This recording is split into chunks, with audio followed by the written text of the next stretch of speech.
بخاری شریف کی حدیث پاک ہے، سیدنا ابو ہریرہ رضی اللہ تعالیٰ عنہ روایت کرتے ہیں کہ آقا علیہ الصلوۃ والسلام نے بنی اسرائیل کے 3 نوجوانوں کا ذکر کیا، اللہ نے کس طرح ان کی آزمائش کی۔ علیہ الصلوۃ والسلام نے فرمایا کہ بنی اسرائیل کی 3 نوجوان تھے اور تینوں آپس میں دوست بھی تھے۔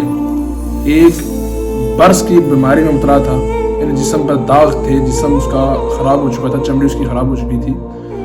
دوسرا نابینا تھا اور تیسرا گنجا تھا۔ اللہ تعالیٰ نے چاہا کہ ان کی آزمائش کی جائے، اللہ تعالیٰ نے فرشتے کو انسانی صورت میں ان کے پاس بھیجا۔ فرشتہ پہلے آیا برس والے کے پاس، جس کے جسم پر داغ تھے، جس کا جسم خراب ہو چکا تھا، اس کے پاس آیا۔ فرشتہ کہتا ہے تجھے کیا چاہیے؟ اس نے کہا خوبصورت جسم چاہیے، خوبصورت چمڑی چاہیے، اس کے علاوہ مجھے کچھ طلب نہیں ہے۔ فرشتے نے ہاتھ پھیرا، اللہ تعالیٰ نے اسے خوبصورت جسم عطا کر دیا، اس کی چمڑی یعنی اس کا جسم بالکل بہتر ہو گیا۔ فرشتے نے کہا تجھے کچھ مال کی طلب ہے؟ اس نے کہا ہاں، اگر اونٹ مل جائیں تو یہ میرے لیے برکت ہوگی۔ فرشتے نے اونٹ دیا اور ساتھ برکت کے لیے دعا کر دی۔ پھر فرشتہ چلتا چلتا دوسرے کے پاس گیا جو گنجا تھا۔ فرشتے نے اسے کہا کہ تجھے کیا چاہیے؟ اس نے کہا کہ یار لوگ میرا مذاق اڑاتے ہیں، میرے گنجے پن کا مذاق اڑاتے ہیں، مجھے اگر بال مل جائے نا تو یہ میرے لیے فائدہ مند ہوگا۔ فرشتے نے سر پر ہاتھ پھیرا تو اسے اللہ تعالیٰ نے خوبصورت بال عطا کر دی، اس کی زلفیں بن گئی۔ فرشتے نے کہا تجھے کچھ مال کی طلب ہے؟ اس نے کہا ہاں، مجھے گائے بھینس زیادہ پسند ہے، اگر یہ مجھے مل جائے تو یہ میرے لیے کافی ہوگا۔ فرشتے نے گائے دی اسے اور ساتھ ہی اس کے لیے برکت کے لیے دعا کر دی۔ پھر فرشتہ تیسرے بندے کے پاس جاتا ہے جو نابینا ہوتا ہے۔ فرشتہ کہتا ہے تو کیا چاہتا ہے؟ اس نے کہا اگر مجھے آنکھیں مل جائیں تو یہ میرے لیے فائدہ مند ہے۔ فرشتے نے ہاتھ پھیرا، اللہ تعالیٰ نے اسے آنکھیں عطا کر دی۔ فرشتے نے کہا تجھے کچھ مال کی طلب ہے؟ تو کیا مال پسند کرتا ہے؟ اس نے کہا مجھے بکریاں مل جائیں تو یہ میرے لیے فائدہ مند ہے۔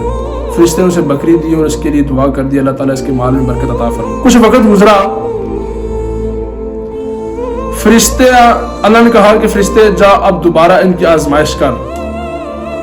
اب یہ بات غور سے سنیے گا لوگوں کہ اللہ تعالیٰ کس طرح آزمائش کرتا ہے بندے کی۔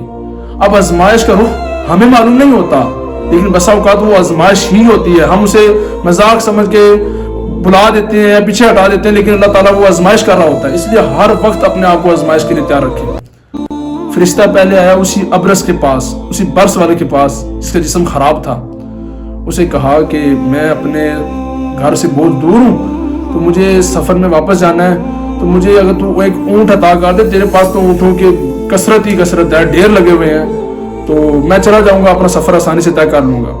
اس نے کہا وہ جی میرا گزارا نہیں ہو رہا، جس طرح ہمارے لوگ کہتے ہیں جو گزارا نہیں ہو رہا، کوئی نہیں پہ رہی، حالانکہ مال و دولت کثرت سے ہوتا ہے ان کے پاس۔ پھر اس نے کہا کہ یار یہ کام نہ کر، اللہ تعالیٰ نے تجھے مال عطا کیا ہے، اتنا خوبصورت تیرا جسم ہے۔ اس نے کہا یہ خوبصورت جسم میرا خاندانی جسم ہے۔ فرشتے نے کہا اچھا خاندانی جسم ہے، میں اللہ سے دعا کرتا ہوں کہ اگر تو اس معاملے میں جھوٹا ہے تو اللہ تعالیٰ تجھے پہلی حالت میں بدل دے۔ فرشتے نے جب بد دعا کی، وہ دوبارہ اس کے جسم پر وہی کیفیت طاری ہوگی، جسم اس کا خراب ہو گیا، جسم پہ دانے برس کے نشان آ گئے اور اس کا مال سارا ہلاک ہو گیا۔ فرشتے نے کہا کہ میں اللہ تعالیٰ کی طرف سے آیا تھا تیری آزمائش کی، تو کامیاب نہیں ہو سکا اپنی آزمائش میں۔ اب اسے معلوم نہیں تھا۔ پھر فرشتہ دوسرے گنجے کے پاس جاتا ہے جس کو اللہ تعالیٰ نے بال عطا کیے ہوتے ہیں۔ اسے کہتا ہے کہ ماشاءاللہ تیرے پاس گائیں تو کثرت کے ساتھ ہیں، میں غریب ہوں، فقیر ہوں، اگر ایک گائے مجھے بھی دے دے تو میرا بھی نظام چل جائے گا۔ اس نے بھی آگے سے وہی الفاظ دہرائے۔ فرشتے نے کہا کہ تیرے اتنے خوبصورت بال ہیں، یہ تجھے بال ظاہر بات اللہ نے تجھے عطا کیے ہیں تو اس کے بدلے ہی کچھ دے دے۔ اس نے کہا جی میرے خاندانی بال ہیں، ہمارے پورے خاندان کے بڑی بڑی زلفیں اور خوبصورت بال ہوتے ہیں۔ فرشتے نے کہا اگر میں دعا کرتا ہوں کہ اے اللہ اگر یہ شخص جھوٹا ہے اس معاملے میں تو اسے اپنی پہلی حالت میں پھیر دے۔ وہ اسی وقت فوراً ہی اس کے سارے بال گر گئے، اس کا سارا مال ہلاک ہو گیا، کیونکہ پہلے تو کنگال تھا بیچارہ، اس کا سارا مال ہلاک ہو گیا۔ فرشتے نے کہا کہ اللہ نے تیری بھی آزمائش کی، تو بھی آزمائش میں کامیاب نہیں ہو سکا۔ فرشتہ جب تیسرے کے پاس جاتا ہے جو نابینا تھا، جسے اللہ تعالیٰ نے آنکھیں عطا کی، فرشتہ جا کے کہتا ہے کہ میں غریب ہوں، فقیر ہوں، مسکین ہوں، کیونکہ انسانی شکل میں آتا ہے، کہتا ہے کہ مجھے بکری دے، میں اپنے استعمال میں لاؤں، یعنی کھاؤں گا اسے ذبح کر کے، یا مجھے گوشت کھلا دے۔ اس نے کہا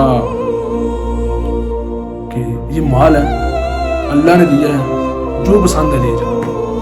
فرشتے نے کہا کہ واقعی؟ اس نے کہا کہ میں پہلے نابینا تھا، اللہ سے میں نے اللہ سے دعا کی، اللہ نے برکت دی، اللہ نے کرم کیا، مجھے آنکھیں عطا ہوئی، اور اللہ نے یہ مال کثرت سے دیا ہے۔ اب اللہ نے جو دیا ہے تو اللہ کے نام پر تو مانگ رہا ہے، تو زیادہ سارا ہی لے جا۔ فرشتے نے کہا بس بس بس۔ اللہ نے آزمائش کی تین دوستوں کی، تیرے دو دوست اللہ کی آزمائش میں کامیاب نہیں ہو سکے اور تو کامیاب ہو گیا۔ یہ اللہ تعالیٰ آپ لوگ بھی کبھی خیال کیا کریں، آپ کو جب مال کثرت سے ملتا ہے نا، کوئی نعمت ملتی ہے نا، تو اللہ تعالیٰ کسی نہ کسی طریقے سے آزمائش کرتا ہے، کوئی بندہ فقیر آ جاتا ہے۔ ہمارے خود تجربات میں چیز آئی ہے کہ ہمارے پاس جب مال آتا ہے کہیں کسی طرف سے، تو کسی نہ کسی بڑے بڑے بندے کہتے ہیں یار ہمارے پاس جب کاروبار میں ہو یا کہیں ہم انویسٹ کی ہو، تو جب ہمارے پاس مال ریمین اس کا آتا ہے نا، تو جیسے ہمارے پاس مال پہنچتا ہے کوئی نہ کوئی فقیر آ جاتا ہے۔ وہ خاندانی بندہ بھی ہو سکتا ہے، یعنی عزیز و اقارب میں سے بھی کوئی ہو سکتا ہے، وہ دوست احباب میں سے کوئی ہو سکتا ہے، کوئی ایک عام فقیر مسکین بھی ہو سکتا ہے۔ لیکن کوشش یہ کرنی چاہیے کہ اپنے آپ کو تیار رکھنا چاہیے۔ اگر آپ اس کو دھتکار دیں گے، اسے گالی نکال کے باہر نکال دیں گے، یاد رکھنا ممکن ہے، پاسبلٹی ہے کہ وہ فرشتہ ہو اور آپ اس آزمائش میں ناکام ہو جائیں۔ اس کے بعد آپ بے شک سارا مال صدقہ کرتے رہیں، اللہ کی بارگاہ میں التجائیں کرتے رہیں۔ ایک مرتبہ اللہ نے آزمائش اگر کر دی اور آپ ناکام ہو گئے، پھر دوبارہ کامیابی ہاتھ میں نہیں آئے گی۔ اس لیے اپنے آپ کو ہر وقت آزمائش کے لیے تیار رکھو، تاکہ اللہ تعالیٰ آپ کو دنیا میں بھی سرخرو کرے اور کل قیامت کے دن آپ کو عزت کے ساتھ جنت عطا فرمائے۔